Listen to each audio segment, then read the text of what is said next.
5 simple tips for dealing with nasty customers. Hello guys, welcome to our channel Businessify. If you've been in business very long, you've likely heard it all.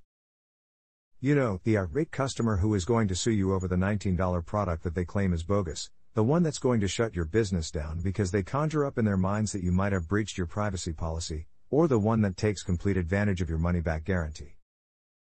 My favorite has to be the one that calls and screams vulgarities into the phone for apparently no reason. It doesn't happen often, but if you're going to be in business, you will run across some nutcases from time to time. Some can be diffused, some can't.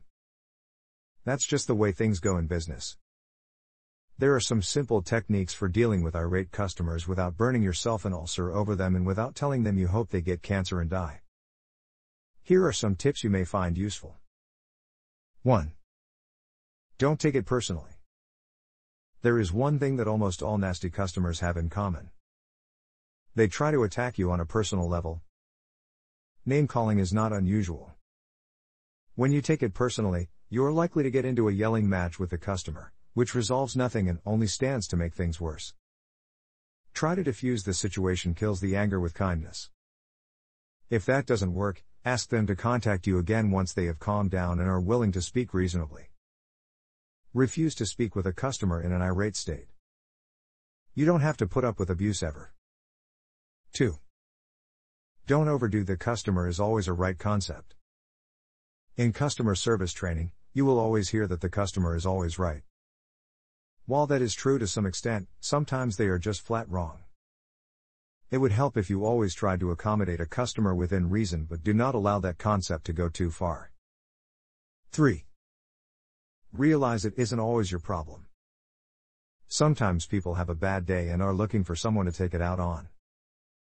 A hateful, ugly customer is often one of these people.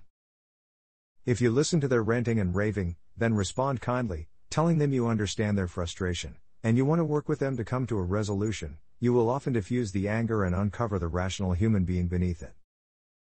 4. Don't fall for fear-invoking bluffs. In customer service, some business people tend to do anything to avoid the potential harm of a threat, even if it means losing money or giving in to irrational demands.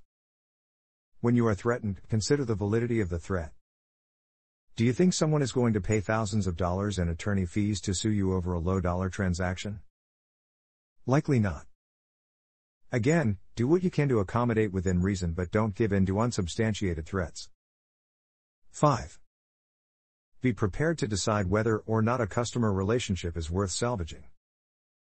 You've heard it said that one happy customer tells one person about your business while an unhappy customer will tell 10 or more. Undoubtedly, word of mouth can be the best or the worst exposure for your business. This is the very basis of the customer is always a right concept. Of course, it is best to salvage a customer relationship if you can, but again, do so within reason. Thanks for watching. Please like, share, subscribe our channel.